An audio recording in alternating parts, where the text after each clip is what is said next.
And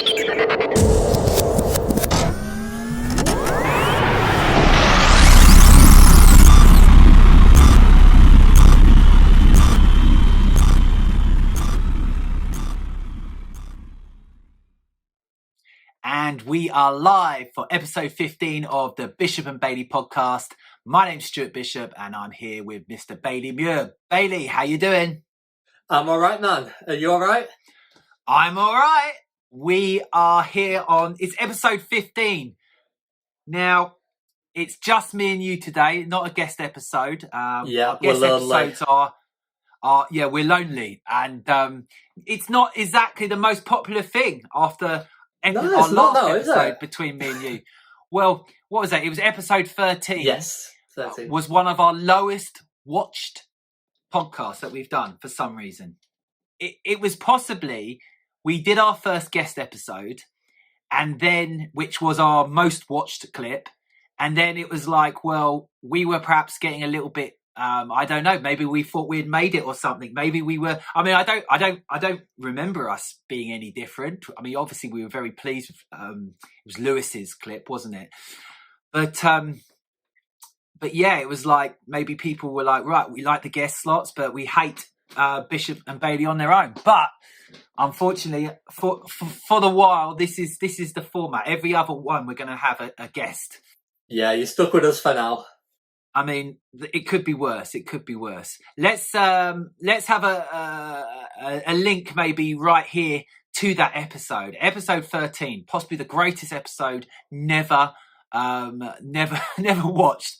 No, we had a few people watch it, but it wasn't our most popular one. So, as normal, we start with how's your week been, Bailey? How has your week been? Yeah, it's been good, man. It was your birthday, wasn't it? It was your birthday. Yeah, my birthday on Sunday, yeah. I mean, I didn't do too much. It was a pretty chilled day, but it was quite nice to have a chilled day, to be honest. It's been weeks since I've actually just taken a whole day off, doing any work or anything. So it was nice just to have a little relax. And then other than that, I'd say I've had a really positive week, to be fair. I'm kind of in a place of just pushing forwards and seeing where I can push myself ahead. So I'm feeling in a good place. How are you, man? Well, firstly, I need to make a quick apology because you might get a visit from either, your neighbour or even the police, because I did actually sent something to you, but I think I might have got your address wrong. What number is your house? Number 2, wherever you sent it. Shit. Yeah, I did it to number 4. Basically, I sent a strippergram round, and I got a really bad complaint from someone. I was like, I thought Bailey would love it, but it must have gone to the wrong place. So if you get definitely, it's a shame it didn't come. I tell you. I'll have to watch out for that one. But I'm pleased that you had a good day. It's, my birthday was the week before, wasn't it? And yeah, it's nice just sometimes just to do fuck all, and just chill and receive, some messages and maybe. Did you get any presents? Yeah, I got a few bits. I got some new clothes, bit of food as always. People just pile you with chocolate, don't they? So yeah, I got a few bits. It was nice. Oh, nice. Well, I'm glad you had a good time, and happy birthday to you. How old are you? I'm 22. Oh man, 22. I think I might have said this last time. It all goes pear-shaped up when you get to 22. It does. Don't tell me that now. So I've had a good first week at it. Your life, your best time is over now. Now responsibilities come, and and kids and shit like that. Everything happens, and basically, it all goes to pear-shaped. But I will help you hopefully sustain a little bit of the good times. Thank you very much. I appreciate that one. So, I don't think you did ask, but my week. Did you ask? You didn't ask. I think I did. My week has been it's been a draining week. I was in court yesterday, not for something I've done, for something someone else has done. and it was a bit of a draining experience. And it didn't go bad or it didn't go good. It's basically going to happen again at some point. But it's now over for at least a few months. So I'm feeling good today that I don't have to think about this problem. But yeah, so you ever been to court, Bailey? I haven't. No, not at all. I'm sure I will do one day. Probably not before too long, to be fair. Where you're telling me about 22. Yeah, no, it's a tricky, it's a tricky old thing, because even if you're going in, I've gone a few times. It's always to do with business or money situations, things like that, and whether it's a good or bad experience, it's a traumatic experience, and it's something I don't wish on anyone. But I'm feeling good today now that this is a little bit sort of dealt with and I don't have to think about it. So we have got quite a few things. We're gonna do honourable mentions in this little intro that we're talking about. But before we do, why don't you let us know what's on this week's episode? Yes, sure. So performing arts section, as usual, we've got two different topics we're going to go at. So the first one is going to be what theatre should be doing right now to actually get ourselves reopened, get the restrictions off that we need to actually make the money they need to survive, make sure we don't get thrown back down again when they almost inevitably try and push another lockdown in. And sort of like a reaction to the way that almost every other industry now seems to be like pushing back, putting their foot down, yet we're still like, yeah, do what you want. So we're going to go right in on that. And then we're going to have another performing arts topic, which is about building your additional skills on top of your basic like dancing, singing, acting abilities. Not so much on the thing of like on Spotlight where you've got additional profile stuff where it's like I can ride a horse, but like stuff that you can consistently have that will always like boost your career, not just like a one-off casting. And then our news this week, we've got to talk about you might have seen there's a whole sort of court debate thing going on with Apple and Epic Games, where there's all this fallout about Fortnite getting kicked off the App Store. So we're going to go in on that. And then our bonus clips about Barack Obama seems to have just subtly confirmed aliens on James Corden's talk show over in America. So we're going to go right in on our opinions on that. It's all about the aliens. Alien invasion imminent, apparently. Well, that sounds like it's going to be a great podcast today. As always, I always think they're brilliant. Let's talk about first, though. As I say, we've got a load of little honourable mentions that we want to talk about in our intro today. But first of all, let's talk about last week's episode, which has only just started being released. So it was our episode with Wilms. Let's have a link right there to it if you haven't checked it out. It's now out. But Bailey, there was a bit of drama behind it. What's been the drama with it? Yeah, so basically it took us way longer than normal to get all the clips in that we need to actually start editing up. So I basically didn't get onto like editing it until I did a little bit late on Sunday night. So then I had to spend most of Monday editing it, whereas usually it goes out on a Monday. So we've just ended up like behind schedule. But we're back on track now.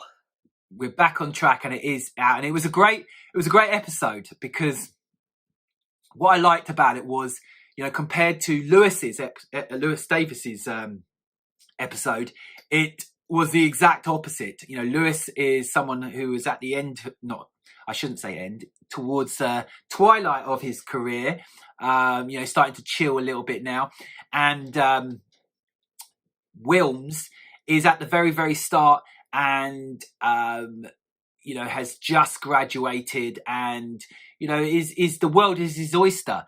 And I thought it was a really good podcast.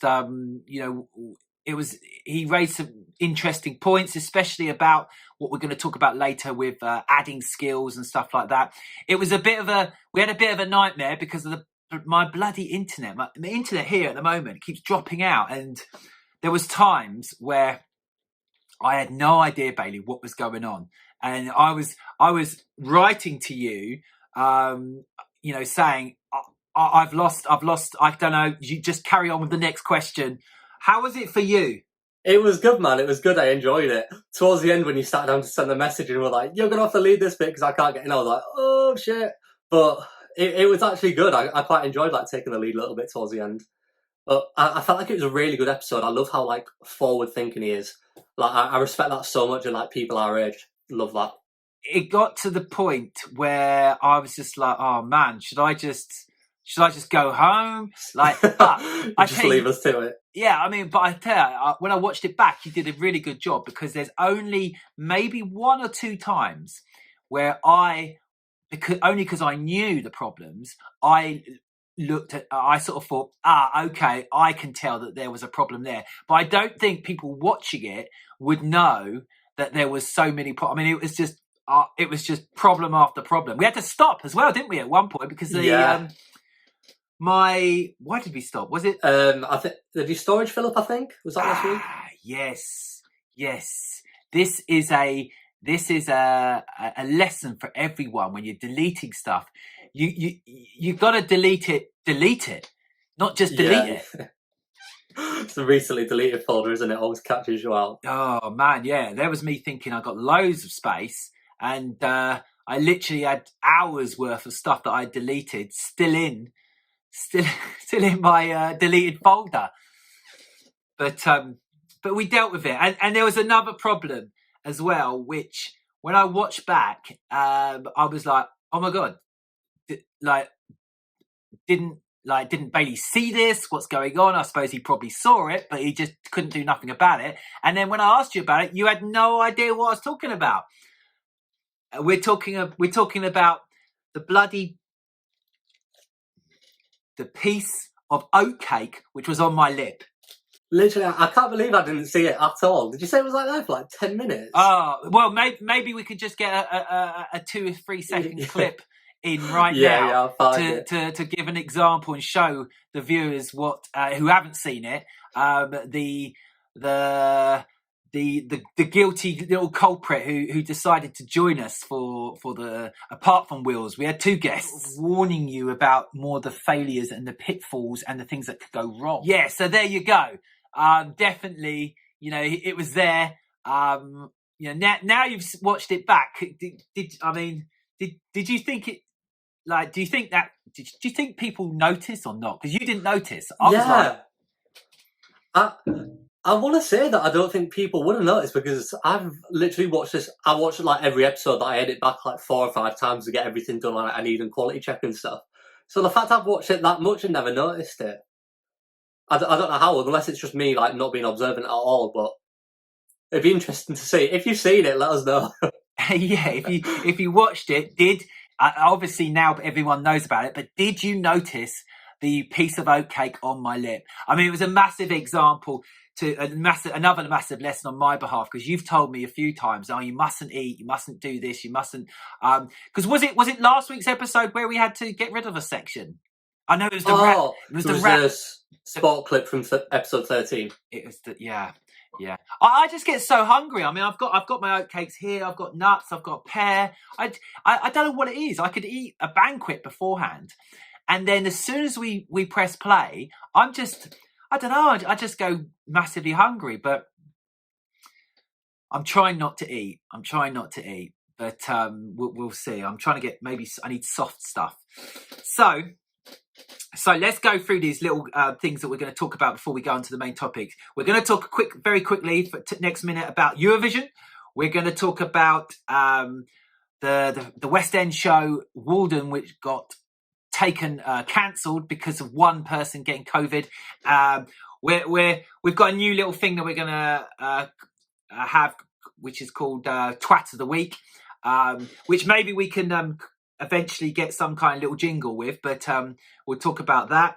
And yeah, that's it before we go on to our topic. So quickly, let's talk about these things. First of all, Eurovision. Did you watch Eurovision? I didn't watch it live. I've watched a few like little clips and stuff of it here and there, but I've seen all the bloody fallout online. Tell me about it. What went on? Well, I had it on. I don't like watching it. I like watching the results part because you can get the gist of what happened, beforehand. But basically, UK got 0 points and 0 points from the judges as well, from the judges and the public, which has never ever happened ever. And people have got 0 points in the past, from the judges, but because they now have this people where you can ring up and they have a judge's mark, they've never had it where no one's got absolutely zilch. Now, I just think it's got to the point is, what is the point? Everyone hates the UK. So what is the point? I mean, our song wasn't that bad. Yeah, it was all right. Like, I don't think it was like warranting having no votes at all. Like, for a Eurovision song, it was pretty average, But they just hate us, don't they? It's all like the Brexit stuff and all of that, I think. Like, I think we should just give up on Eurovision at this point. Well, Ireland don't even give us, they give us nothing, It comes down to the old football talk, innit? We'll always support the Scots, the Welsh, and the Irish, but they won't support us back.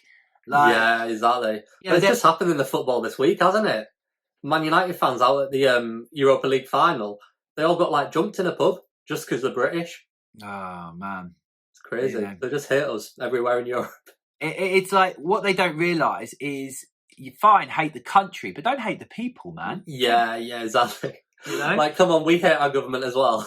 There was lots of talk the next day regarding that we should get, we've got the greatest artists in the world, and we should get some of them to actually be on there. Maybe get Ed Sheeran next year doing it. Maybe get Adele, and then see if it is, because if we had an amazing song by amazing artist, and there was nothing wrong with that guy at all. He was a very, very good artist, but I don't know. The other countries are putting out their best artists, but we it's seen as embarrassment over here, really, to if you're part of Eurovision. But a lot of people started on Twitter saying they would do it, and Steps were saying that they would do it. Bill Bailey was saying that he would like to do it.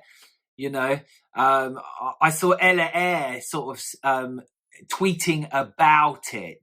I don't know whether she was sort of trying to put her feelers out, but we got to step up, or we might as well just get out, I think. Yeah, definitely. I think that's the issue. Like, all our major artists now, because for so many years it's been like, well, obviously this year no votes, but even the past few years, it's only been a few, hasn't it? So I think that our major artists just don't want to risk putting their careers on it. So imagine if you put Ed Sheeran on and then he gets 0 votes, and it is because of a political thing. Well, this is it. I mean, I just don't know. I mean, the actual one that won it was very good. The rock group. It was a proper rock anthem. It was good. It was a really good song, and there were some great songs. And there were some real weird shit ones, and we didn't even, our one was just an average song. But yeah, it's a shame. But it's always fun to watch the results of it, I find, because it is, who knows who's going to win. It never seems to be someone running away with it no more with this new sort of voting they do, which is really good. So there you go, Eurovision. Then the next thing, talk about, I'm just reading my notes, talk about Walden being cancelled. Yes, there's a show or a play in the West End called Walden. I've never heard of it. And it's based at the Harold Pinter Theatre. And they had one person, a backstage person, get COVID, and that was it. Literally, I think it was literally about to start, and then it got cancelled. What are you saying, baby? Yeah. It was 45 minutes before the show started, so they'll probably have the audience queuing up outside and everything. It's just stupid, isn't it? Like, you can't just close down a whole production like that for no reason, because then obviously all these audience members, they're going to have to give them a refund on their tickets or boost them off for another day. But this production, everyone's still turned up for work, so they've still got their expenses to pay, yet they've had to send all the money home. It's just an absolute mess. It just because someone got a positive test on a test that is, it's not even 100% that it's even correct. Nowhere near that. And it's just like, what the fuck? I mean, this is why we're talking about it later. with in the section, our main topic today, we're going to talk about. This is linked, but it's just madness. It's madness. It's one person testing positive for a fucking cold, and then every single person having to suffer from that, because whether you get a refund or not, I mean, they must be giving a refund, but you don't get a refund for your train tickets, for the food that you went to and got beforehand. I mean, that's expensive stuff, isn't it? That's it. It's just everyone loses out. Like, obviously the audience get the money back from the theatre, but they lose out. The theatre lose everything and still have to pay out. It's just horrendous. And like I say, like these PCR tests, it's so ridiculous. It's literally like, oh, you've tested positive on a PCR test. Okay, go get a real test then. So why are we doing a PCR test in that case? Just get a real one to start with. What can you say? But anyway, we'll be going more into what our industry needs to do in a second. So let's get on to this new little, before we do go into our main topics, we're going to always end our intro section with a new little section called Twat of the Week. So, our Twat of the Week this week is Matt Hancock. And let's be completely honest here. It's the first time he's got it, but it probably won't be the last anyway. If we had been having Twat of the Week for the last... What was this? This is our 15th episode. 15. Yeah. 15 weeks. I feel like he would be a multi-award winning Twat of the Week. Mm-hmm. He's a serial twat. Serial twat. He would be the leader in in the field of Twat of the Week. Oh, we should do that yearly leaderboard, giving him an award at the end of the year. Yeah, well, oh man, yeah. Imagine that award comes through, biggest twat of the year. Nice. Well, maybe we could actually have a trophy in the future once we get massive, and we've got a bit of a budget. At the moment, the budget is minus on this podcast, isn't it? But once actually we have received some payments, people asking us to stop. It's not enough though. It's not enough. We don't accept bribes. Yeah. Once we've got a massive budget, we can create a trophy for it, and we can actually go and find whoever is the winner of Twat of the Year and present it to them, or try. It can be a good piece of content of us trying to harass some twattish celebrity. But so why has Matt Hancock received this accolade? Well, I mean, Dominic Cummings this week has just like dragged him through the dirt, hasn't he? The amount of stuff for anyone who hasn't seen it, he's basically done this.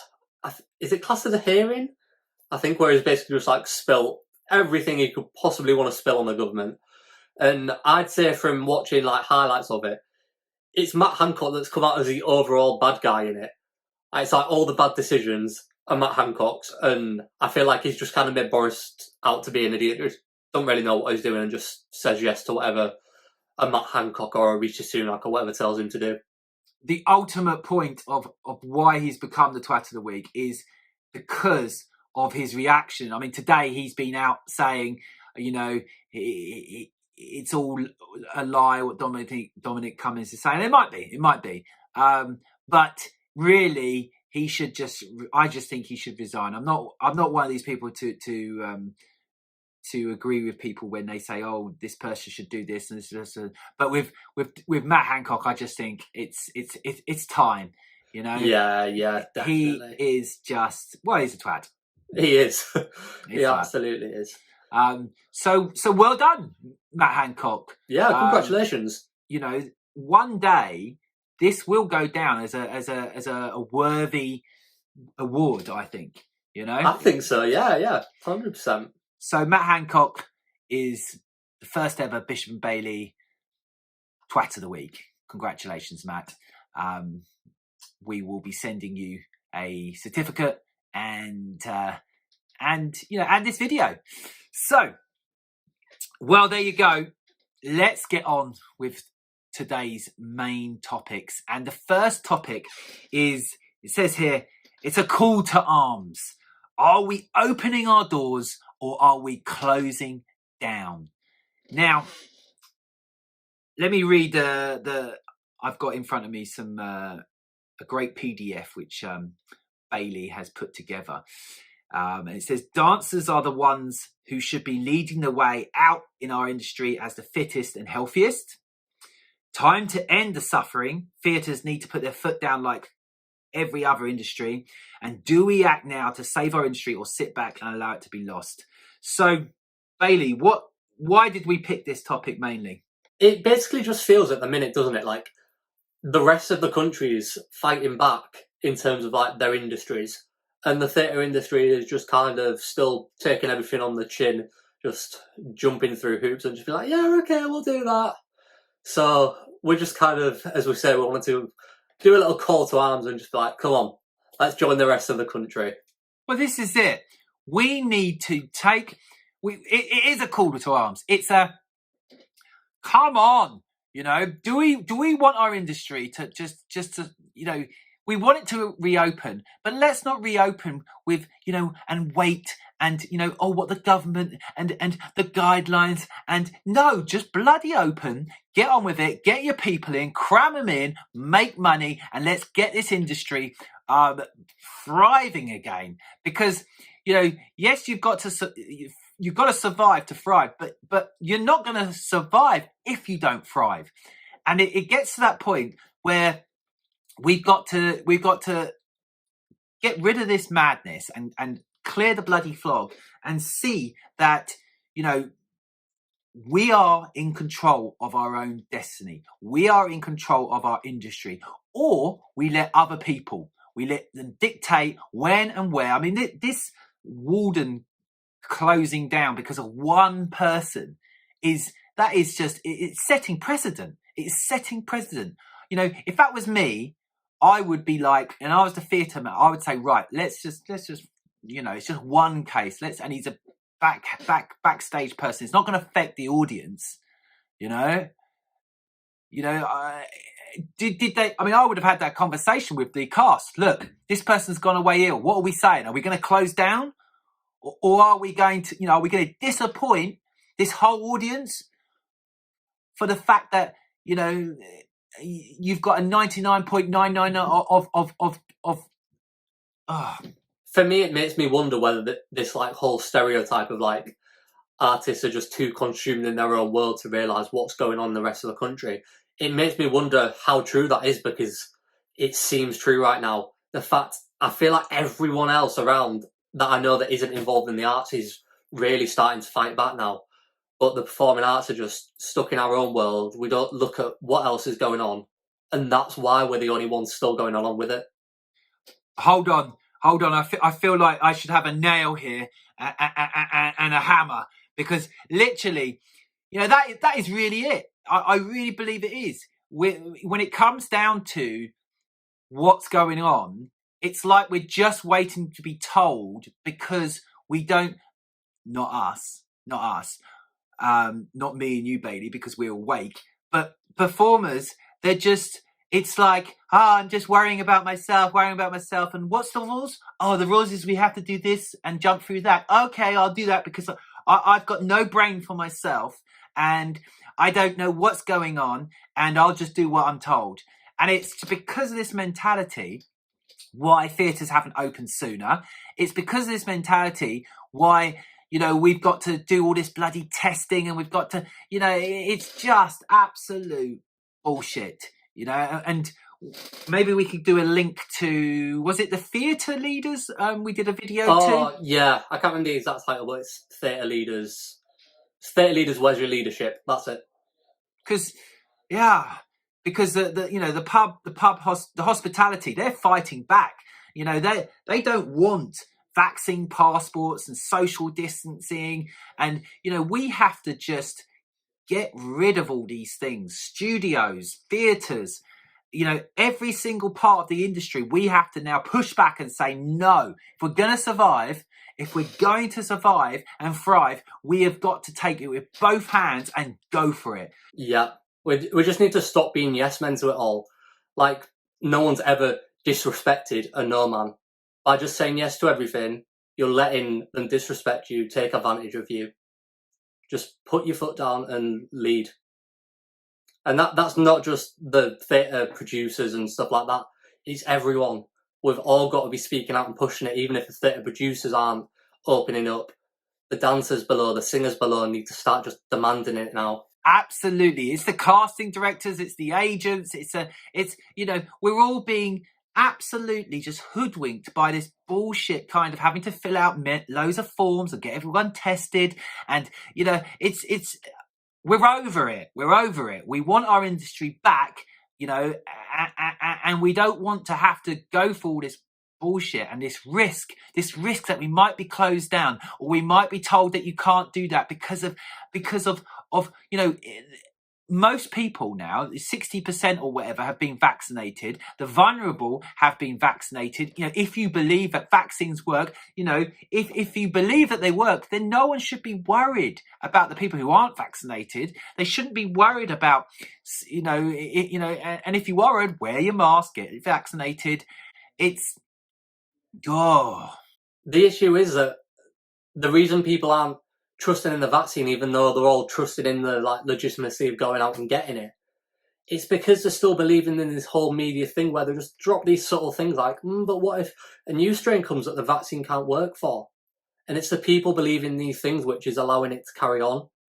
Like, they're believing things before the media are even telling you it's a fact. They're just subtly hinting at things.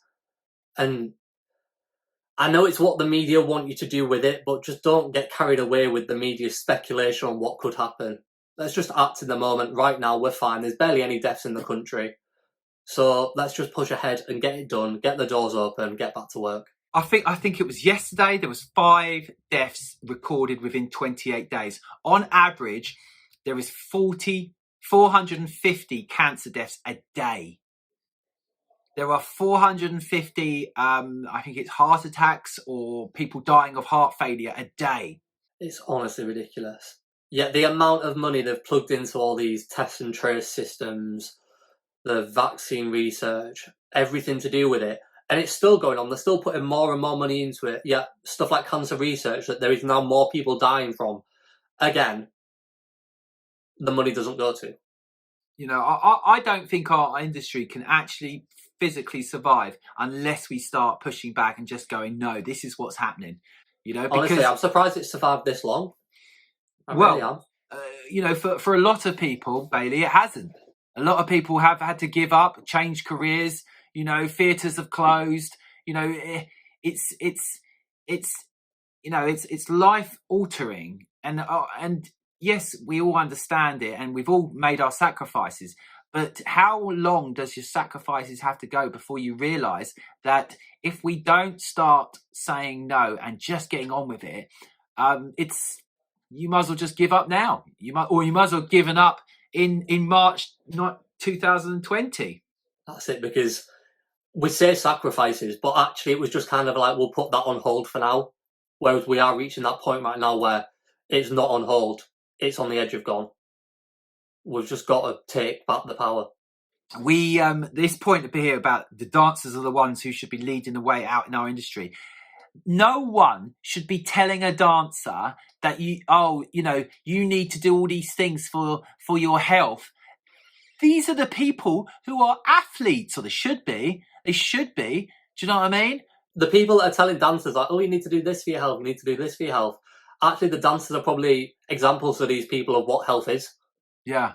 Because otherwise, what's the point? What's the point having, all this fitness and health and nutrition knowledge if we're going to then have to adhere to some stupid, health rules that you can't do this and you can't do that because of something that you're possibly never going to get. And if you do, it's going to feel like flu for a couple of days.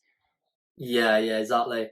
And this is it. This is why we say it's dancers that need to lead the way, because dancers can get on set, you're barely at risk at all, and you can prove to people it's safe.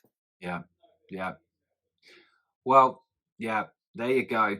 So let us know what you think. Are we, are me and Bailey just being negative Nellies? Are we just, ranting for the sake of it? Are we, are you still in fear? Do you think that we need to still have all this testing for the audiences and social distancing? Because after June the 21st, that's when everything's meant to go.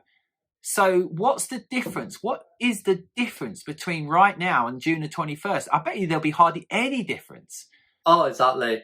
I mean, I'll refer back to something a few weeks ago, but it was the day before pubs reopened inside. I actually walked past the pub and there was people sat outside. It was pouring down with rain. I was just like, you're going inside tomorrow anyhow. It's not like it's magically going to come and get you just because you're going today, not tomorrow. We're basically on the date, so why not just do it now? I just up to here with all this. And, because the more people just obey, the higher chance that things will never get back to what they ever be, and things will just, theatres will just go, people won't get their jobs back. And it's just like, if we don't realise this now, they're not going to send the police to a theatre. They're not going to send the police to a production or on set if you haven't done a single test or whatever. I mean, yesterday I went into a pub to get some food. Never again, I tell you. This was in Luton. It was like normal food. I eat organic stuff only, to be honest. And this was like eating. It was bog standard. I had a mixed grill. None of it was organic. It felt like I was eating plastic. Anyway, the guy came over to me and said, "Oh, have you got a mask?" As I came to the door. I said, "No, I don't." I said, "I'm exempt." And he said, "Oh, okay, cool." Boom. And that's how easy it is to not have to wear a mask, right? And I was only going to need to wear a mask literally to go to the table. So anyway, he said, "Oh, can you give us your postcode?" So I said, "Oh, what for?" He said, "Oh, it's for the track and trace." I said, "Okay." I said, it's NW0666, as in New World Order 666. And the guy actually read it back. He said, "Am I right in saying it's NW0666? I said, "Yeah, that's right." He said, "Oh, okay, cool." And that was it. He didn't even realise, because we're just zombified we are to and no one actually cares. He's playing that game along with me. He's playing that game. Okay, we just need to jump through hoops just in case you are a COVID officer. I don't know why they're doing it. I mean, look at it with the pubs when they were trying to put like the vaccine passports and stuff on them. They stood up, they said no, and the government just went, "All right, don't do it then." They're not sending police around to see why you're not doing vaccine passports. Just tell them what you're going to do. Don't let them tell you. I'm still seeing videos of dancers wearing masks. I'm not sure whether it's happening here, but I've seen in America loads of dancers doing videos, and in Europe wearing masks. They've said this in America, haven't they? You're not allowed to take your mask off until you've got the vaccine now, I think, in America. God.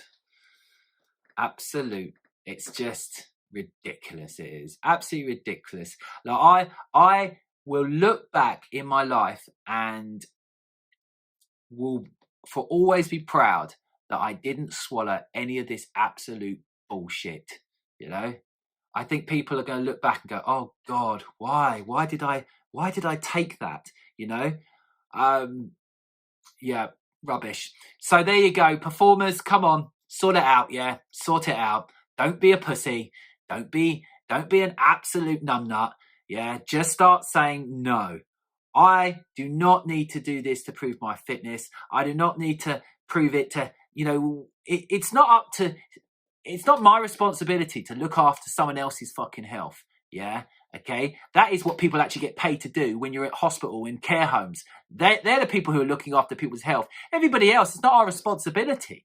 It's not our responsibility. I'm not going to be shamed into fucking worrying about people if they're not looking after themselves.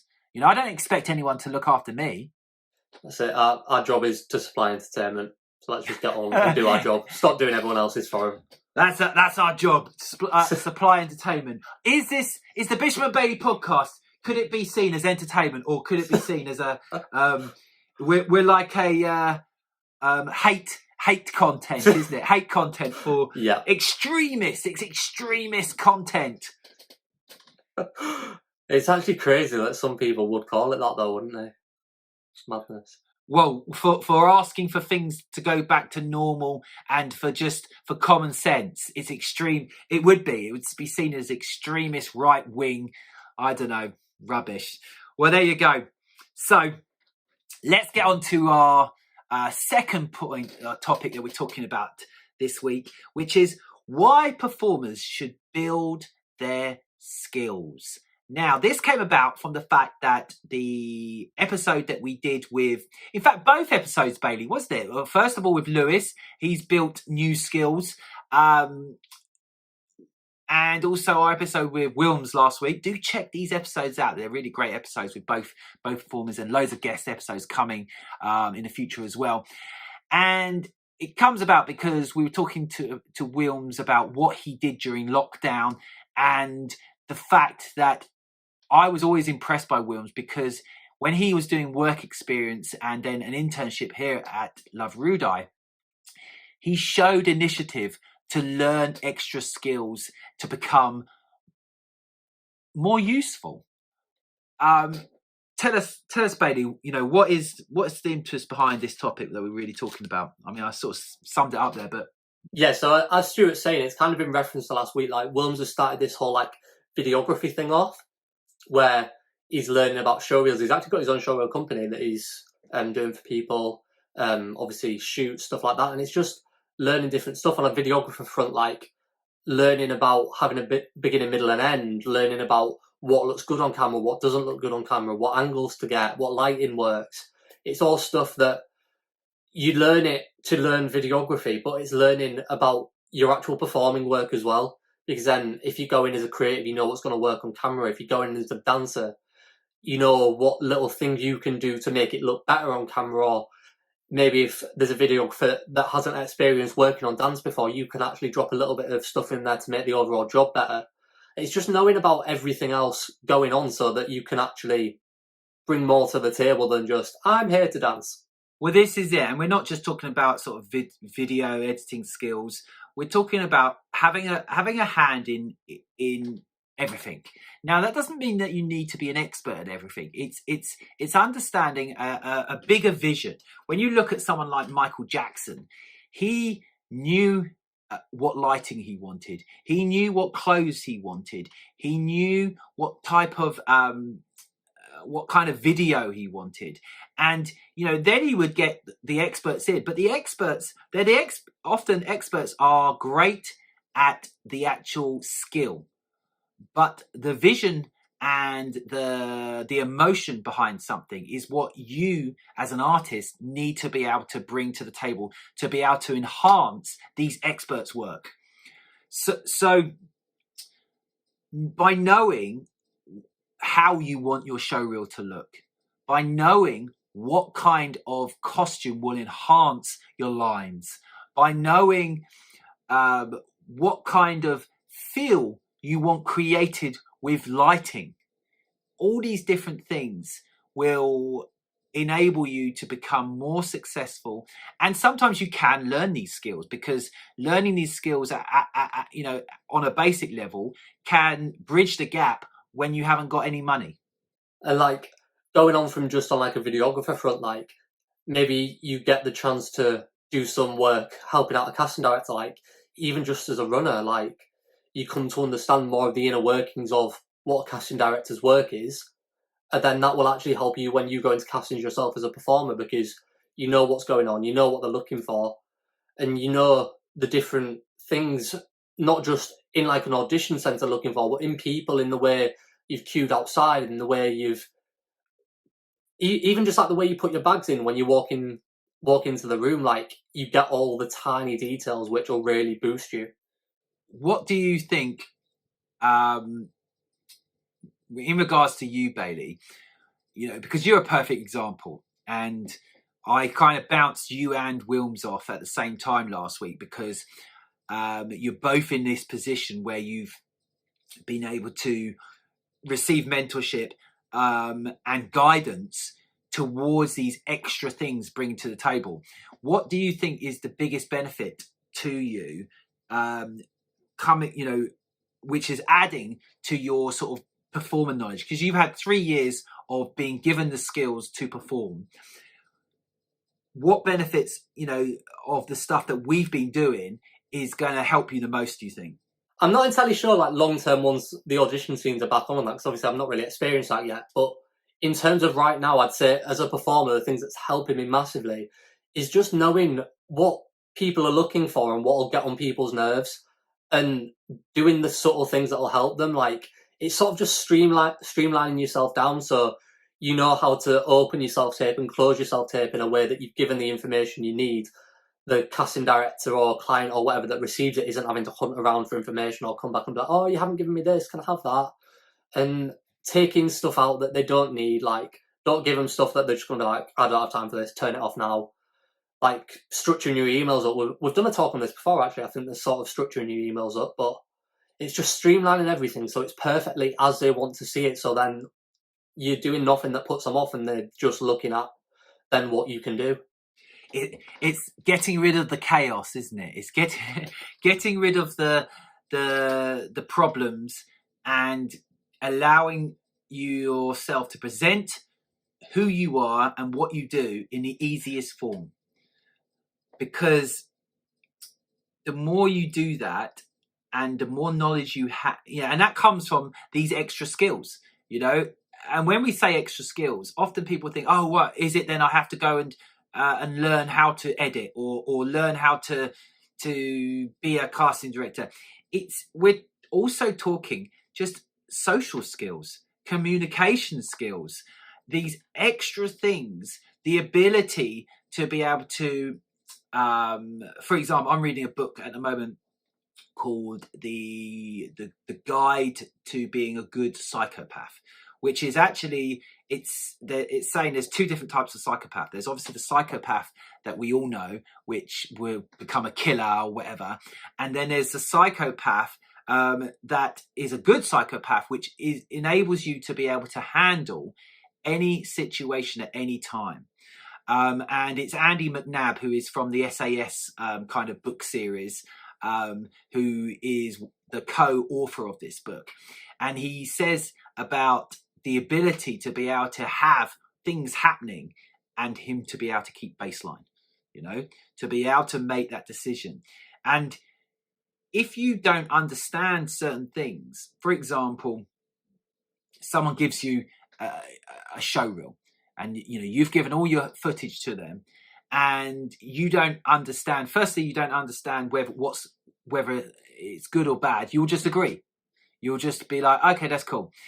If you do understand that it's, that whether it's good or bad, you're then going to have an opinion. How you deal with that opinion by not offending is another way. It's another skill that you've got to learn. So it's that communication. It's that negotiation. Because you might be thinking that's absolute shit what that person's done. And to be able to go back and say, right, I think there's a possible ways where we can get it a little bit better. It'd be great if we can work together on that, and to be able to just talk it out as opposed to going, oh, I don't like that, and then either just taking it away and having a shit show reel, or going, oh, it's not very good, and offending. So, everything that we learn can benefit our performing, can benefit our careers. But there's also a lot of things that we can do which can hinder. And that is, watching crap TV, being lazy, destroying our bodies, whether it's health-wise and, numbing ourselves, listening to negative things, not watching the right things.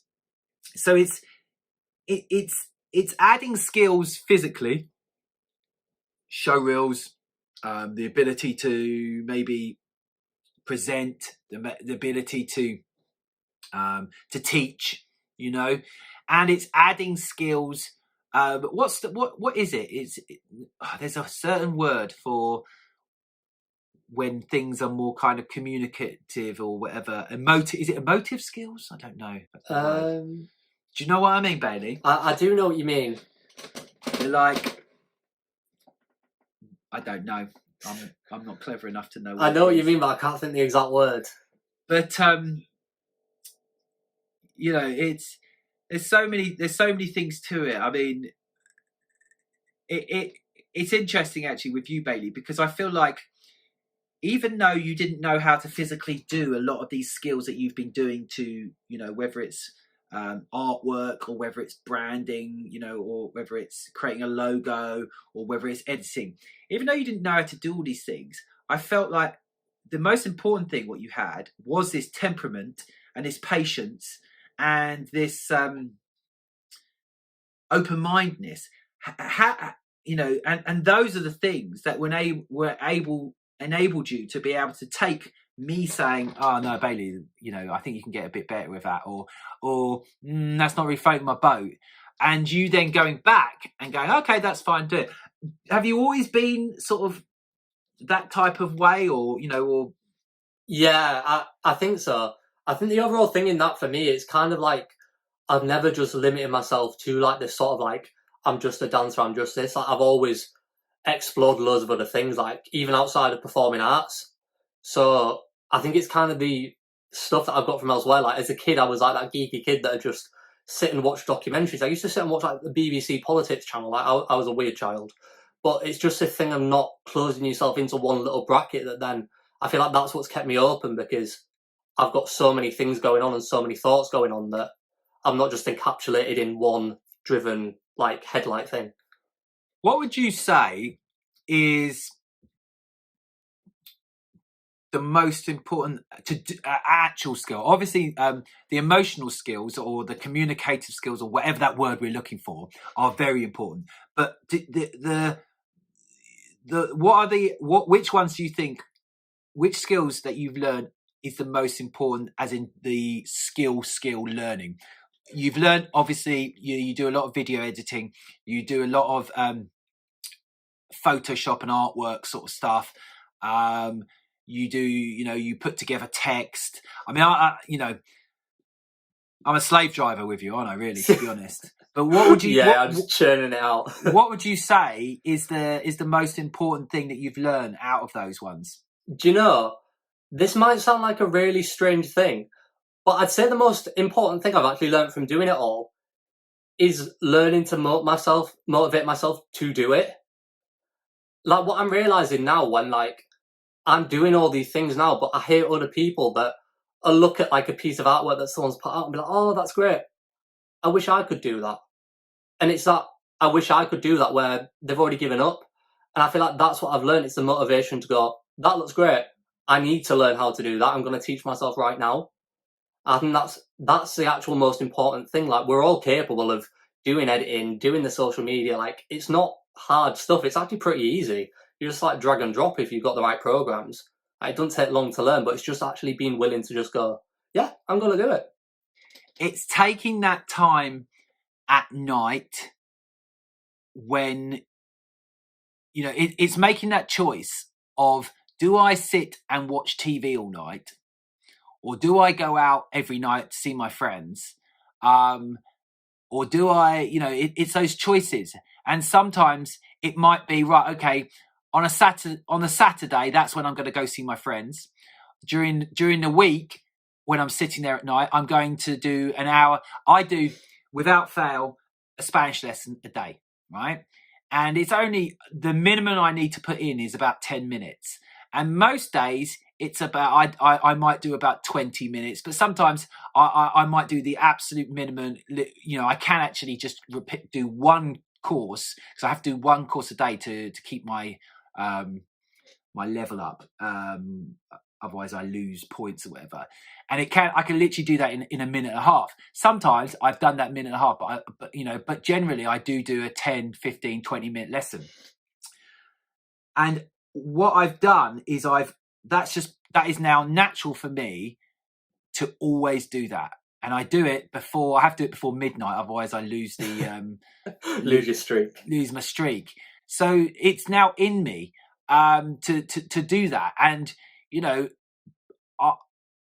it's become second nature. I was going to say, it's like just learning to discipline yourself, isn't it?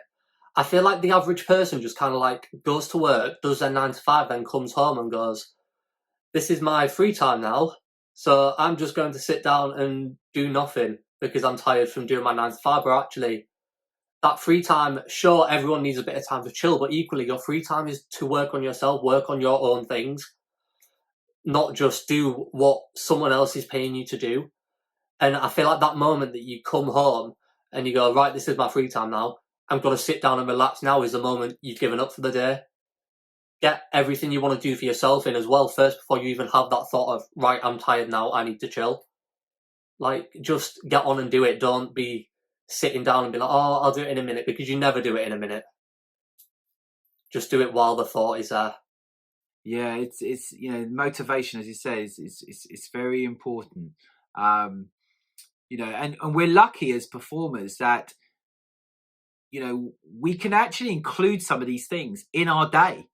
We can if because we don't have a lot of the time a set, right, you've got to work from there to there. We can include our workouts during the day, or we could include sitting down for an hour and learning about video editing, or learning about presenting, or within that, because that's our work. But what they say, to get an expert in something, you have to put in 10,000 hours or whatever. I was going to say, do you know what else as well? It's like using your time wisely. I'm just thinking, earlier this week I did a self-tape, and my self-tape equipment takes me about half an hour to set up. And in that time, rather than being like, oh, I'm setting my equipment up now, that's all I'm doing, I'll put like a tutorial video on, or like some sort of explanation on how to do something. So then at the same time as just doing a normal mundane task, you're learning as well. Like, you don't actually have to try to learn all the time. You can just passively do it while you're doing other things. Like, if you're cooking, just put something on in the background while you're cooking and it will sink in. Yeah, no, definitely. Absolutely. And often you can learn things, I'm a big, adding the skill of reading. Now, I know people might think, well, that's not a skill, but you're learning so much. If you can, put in 10, 15 minutes, 20 minutes, I try to read before I go to bed every night. It doesn't always happen, but if I do, it's half hour easily of reading. And the amount I've learned from books is unbelievable. Skills don't always come in a sense of editing or logos or Photoshop or stuff like that. They, as I say, it's all the emotional. I wish we knew the word for it. Kind of skills that you can add as well. Whether it is spirituality, or whether it's understanding energy, whether it's understanding, communication, and just all these extra things which are going to help you. If you go on set and you're then told, it's going to be a 3-hour wait, how you process that is really important, and you learn that from learning patience and learning temperament, because you might be like, for fuck's sake, do you know what I mean? I could have been doing something else or whatever. And that, or you could be like, oh, well, I'll just chill out now and talk to these people for the next whatever. Or it could be, right, I'm going to sit and read a book for an hour, and then I'm going to talk to these people and use that time. So, yeah, all these skills are worth exploring and bringing extra to your bow as a performer, because a performer isn't just the skill that you can do. It's about becoming this great person that can bring so much to the table, and just the continued learning. It really is. Definitely. Just like drain knowledge from wherever you can get it, because another point with that as well, it's like, even when you're just talking to people like a normal conversation, you can use that as learning as well. Like, I'm thinking now, like, my uncle came round on, I think it was on Saturday because it was my birthday, and he works in sustainable packaging. And obviously you have like your typical like, oh, how's the family, how's this, how's that chat. But on top of that, like, actually just drain that knowledge from people. Be like, so tell me about work then, and then start questioning it and just try and understand it. Because you're just adding extra little things to yourself. And you're still having a conversation. You're still, like, engaging with your family. It's not like you're just being antisocial, but you're using it as a learning opportunity rather than just passively talking for the sake of it. Yeah. Well, it's not. Yes, this is it. It's enabling that knowledge to be learnt whilst having conversation and not just rubbish, aimless, numb nut conversation, basically. Well, there you go. If you're watching, let us know what skills you've added to your bow. You know, are there examples of when you have had to, because you haven't got the money, maybe edit your show reel or maybe build a website? Let us know down below in the comments which extra skill has benefited you the most, as well as your actual main performing skills. Be interesting to know. So let's now go on to our news. And this week's news, or news topic that we're talking about, it's Apple versus Epic Games. Tell us about it, Bailey. Yes. So basically, it actually initially, like, the whole thing started back in, I want to say October last year. I watched a video on it like just before we came on talking, but it's gone a little bit. It was either October or November last year it started. But basically what happened is Epic Games, who own Fortnite, were running their game through the Apple Store. But on the Apple Store, they like you to put like your in-game purchases through the Apple Store as well. So they just get like a recurring commission from anything. And it's like company policy that's what has to happen. And Fortnite have basically done it where they built into their game their own sort of in-game purchase system rather than going through Apple's. So Apple have basically just deplatformed them off their app store for like violating community guidelines or whatever it is. And there's this whole legal debate going on of whether Apple should be allowed to monopolize, is the term they're using for it, but like be able to monopolize all these other companies' creations and like sort of just like claim it as their own when they're doing nothing to it. All they're doing is giving them a platform to go on to.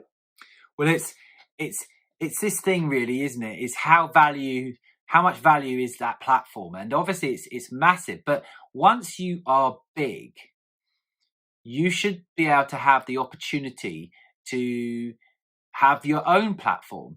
I'm just trying to think how we can put this into a performing arts sense. So it would be, let's say, someone teaching at a dance studio, and they become really big. And at that point, the only point that they're making money is through that dance studio. And they're making money, and the dance studio is making money as well. It would be like the dance studio saying, right, you can't go and teach anywhere else apart from on our platform, in our studio. And the dance teacher going, well, hang on, I want to go and, now I'm massive. I want to be able to put my own workshop on in the church hall. And there shouldn't be anything wrong with that. I get it. Apple are kind of saying, well, if it wasn't for us, no one would know you. But you can't do that forever. Yeah. I don't know how you actually place it with like the dance studio thing, because on a flip side of that, you could also term it as saying it's like the teacher is going, I'm the one filling up this dance studio, so it's not you, the dance studio, that's filling up the studio, it's me as a teacher, so that's my money, not yours. Which is kind of what they're doing as well. It's really awkward to place it. Like, I can see both sides of it.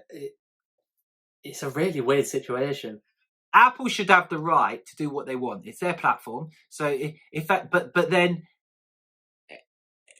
the Epic Games should be able to then go off and do what they want. And isn't that, why aren't they doing that? Well, they are kind of. Basically, it's a thing of they're wanting to break free of these sort of locked-in things. So they've left Apple. They've put out a statement where like they don't intend to go back to Apple anyhow. Like the intention of it isn't to change what Apple are doing is to change like a sort of mentality in the gaming industry, I believe, with this sort of like in-game purchase thing, where they believe like that's our work. Sure, you're giving us a platform for the game, but then we're using our game as a platform for the in-game purchase.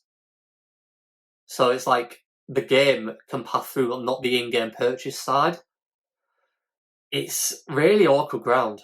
Well, it'd be like this. Okay, it'd be like the studio saying, right, we've taken your rent. Now we want a percentage of everybody who comes in. Yeah. That's what it'd be like. Exactly. And yeah, at that point, is it. At that point, I would say fuck off. Yes. Yeah, you're right. And that is why I am no longer teaching at studio. No, but it's it's got to be, you either you can't. If you take too much, eventually people will get annoyed. And this is what's happening. People are like, well, why should only, it's the whole Amazon thing. Eventually people are going to, and people are starting to push back on Amazon, because they're like, well, how comes Amazon are doing this, and this? Before we know it, it will just, all our life will just be Amazon. That's it. It's really rough ground with this like in-game purchase thing, because as much as I don't agree with like Apple thinking the in-game purchase should go through them if the game's already going through them anyhow, I equally don't entirely agree with the concept of like an in-game purchase anyway. Because then I'm like, as a customer, you've paid for the game, but then they're going, actually, if you want this bit and this bit and this bit, you've got to pay more for that. And then when you make a comparison of that, like if you buy a t-shirt, that's like getting your t-shirt and be like, oh, you want your arms attached to your t-shirt? That'll cost you a bit more, actually. Do you know what I mean? It's weird. But is it? I mean, I suppose gamers would know more than us about it, but they're adding to the game. They're making it. They're adding to the. I mean, years ago, you got a game, you completed it, and that was it. Unless it was like Football Manager or something like that, where you could just always keep playing. But these games, I suppose, they add new levels. They call it like a DLC, don't they? Downloadable something content. Yeah, I mean, I don't know. I always think you should pay once and that's it. Because I'm, but they figured, well, look, that's not the way to do things no more. We need to get money off you forever. It's like my Spanish app, Duolingo. I've brought it. I've brought it. It cost me, I think, 80 quid for the year or 70 quid for the year. I've brought it, and really paying 70 quid, that should be it. But instead, I've got to pay that every year. I think it's a weird thing when it comes to the games, because like this in-game purchase thing, it's like they're constantly developing new things. They go, oh, we've made this now as well, so you need to buy that if you want the full game now. And I'm like, actually, surely that is more fair to be like, it's a subscription service now. So it's like we're constantly adding to this game. So if you pay us year upon year or month upon month, we will continue to develop the game for you, rather than just constantly be like, you can spend more money now if you want. You can spend more now if you want. I feel like it's sort of bombarding people. Yeah, I mean, with this whole thing, it's about this sort of monopoly thing, isn't it? It's how big and how powerful can people come to be able to stop you from going elsewhere or doing anything. And it's like when I originally got into Apple products, it would really annoy me when if I got something and it would say, oh no, that doesn't work with your Apple, and you're like, oh right, well, because if I get rid of my Apple phone, then once they get you, they get you. Do you know what I mean? And they don't want you to go elsewhere, and they want you to use everything to do with it, and then you're kind of stuck with it, really. It's an awkward thing, isn't it? Because I'm just thinking now as well, like, put yourself in the shoes of these people who are actually in charge of these companies and making those decisions. Actually, they're just making like wise business decisions. They're not actively trying to exploit people. They're just trying to succeed in life. So then, is it just because we're the consumer that we feel like we're being done bad to by that? Whereas if we were in their position, that's exactly what we'd be doing anyway. Well, it comes down to, should you be allowed to keep thriving? And when you get to that point, let me think about an example. Over the period of, over the years, I've either managed certain people, or I've given opportunities for people to teach under Love Rudeye, and they get to a certain point. They get big, and at some point they then start getting Nancy the fact that I would take a percentage of their wage. They forget that, at one point they were a nobody, and at one point they didn't have anyone coming to a class because they didn't have a class, and they forget that if it wasn't for the fact that I had that platform at studios to be able to give those classes, they would never, they might not have got that opportunity to teach at these places. But you have to understand that people forget, and that people want to have their own independence, and eventually, they, because Apple are probably thinking, well, look, Epic Games, we have enabled you to by promoting you and to allowing you to be on this platform, got you to a certain point. But it should be, Epic Games should be allowed to then go off and do what they want. And then it's then down to them whether they survive. When someone leaves a big studio, or someone leaves an agency, or someone changes football team, it's that choice they have to make. But they should be allowed to have that choice, and should be allowed to go and do and opportunity to earn the same amount of money. Yeah, dead on. I mean, realistically, it's like a basic human instinct, isn't it? Like, it comes down to survival. Once they think they can survive on their own, then they're going to go and do it. And actually, can you criticise someone for doing that? Because it is our natural instinct. So I don't really care, to be honest, who wins this legal row. But it's interesting because I feel like it's the start of this kickback against the companies who rule the world. It's very similar to like what we've just seen with the football, isn't it? With the European Super League. It is this sort of thing of like everything's being attempted to get monopolised all at the same time. So yeah, well, let's see what comes with that, and let's see who wins that, and what comes out of it. We did. I saw in the notes that you mentioned about Dele Alli being gutted that Fortnite's unavailable. He loves it, doesn't he? We're joking about that. Yeah, maybe we could dig that out. The original. Yeah. I'll dig it out. Was that our original way back random at the beginning. clip? Was that our first ever random clip? I don't know if it was or not. It could have been. I think I can't remember if that came first, or the exploding ring wrestling one. I think it might have been Dele Alli. I think Dele Alli was our first ever random clip. I really do. From episode 1, maybe. Or maybe we didn't have a random clip for episode 1. We had it within, and then the second episode we introduced the random clips. I mean, they're so random, hardly anyone watches. So let's link it up and get people viewing that clip, that original clip about Dele Alli and Fortnite. Dele Alli is a footballer, just in case you don't know. Okay, well, I feel like we've just blasted out the subjects there. What have we talked about today? We talked about Eurovision. We talked about Dominic Cummings cancelling shows. We've talked about last week's episode. We've talked about why performers should build their skills. Like, it's been a jam-packed podcast. We also included our first ever twat of the week, which is Matt Hancock. So congratulations to him. So what's happening next week? We're hoping to have a guest next week, aren't we? Maybe we might have our first female. Definitely. Maybe, but if not, all going to plan. If not, it will be a male. So We'll see. But do check out all our other clips. We've now got 2 guest episodes that you can watch, and loads of episodes of just me and Bailey, which I know is everyone's favourites. And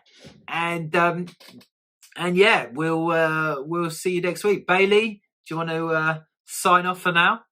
Well, indeed. So thank you for watching another one. I can't believe we're 15 in now. I don't feel like we've been going for that long, so thank you for watching along. Thank you for showing your support. And if you haven't yet, remember to hit that subscribe button. Oh, absolutely. Why would you not subscribe to us? Like, it just feels like, of all the dumb things that we've seen over this whole pandemic period, of all the dumb, stupidest things, the worst thing you can do is not subscribe to the Bishop and Bailey podcast. My name's Stuart Bishop. That's been Bailey Mere, and we'll be back for episode 16, which we hope will be a guest episode. See you soon.